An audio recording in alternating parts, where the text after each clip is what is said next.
So good morning, today is September 9. Diretso tayo ngayon ng school ng anak ko sa may Camillian Masinag, sa may Kingsville. Then punta tayo ng Marikina Riverbanks para makapag-bike. Samahan niyo ako ron.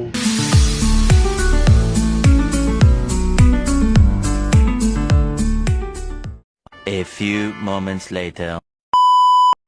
So andito na ako ngayon sa school ng anak ko. Parang di maganda yung panahon pero parang makulimlim naman, pero sana umaraw mamaya para makapag-bike tayo.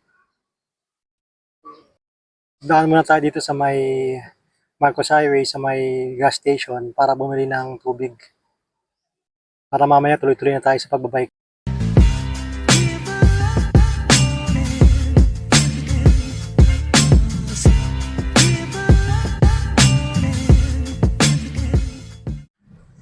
So dito na tayo ngayon sa Marikina, parang maganda yung panahon .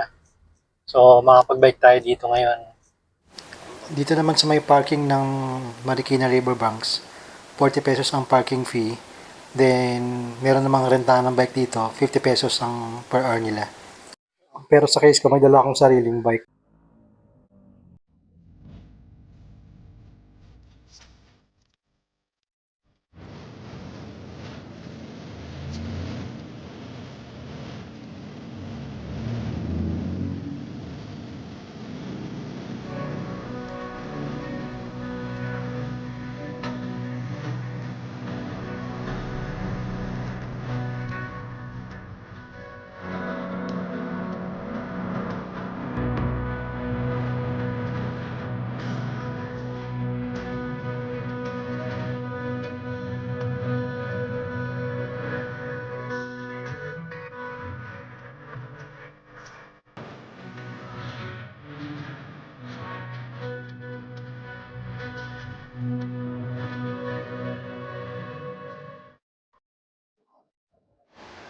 From Marikina Riverbanks, iikot ako ng Santa Lucia pagka hindi umulan. Pagka umulan, babalik agad tayo.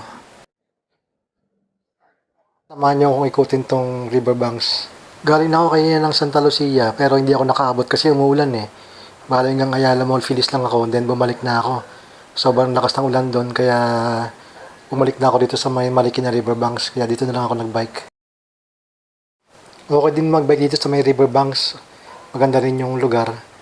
At the same time, binubuo na rin yung parang nila, yung rides nila para siguro sa paghahanda ng Pasko to. So okay din magbike dito sa sa SM Marikina. Talagang maluwag yung place, maganda magbike. At the same time, nakaka-relax. Ayan. Maganda rin yung view. Ayan . Ayan, napakalinis. Ayan. Dito naman parang sineset up na nila yung rides para sa Pasko. Ayan binubuo na yung mga bakal para sa ride siguro to. For sure, ang dami naman tao dito sa December. Kasi puno-puno ng rides to, tsaka mga palaro.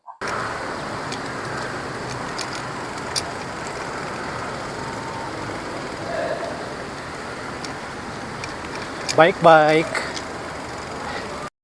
At kung nakaabot kayo sa video na to, salamat sa panonood. Magpapalipad ako ng drone dito para makita niyo yung kagandahan ng Marikina Riverbanks. Salamat sa lahat!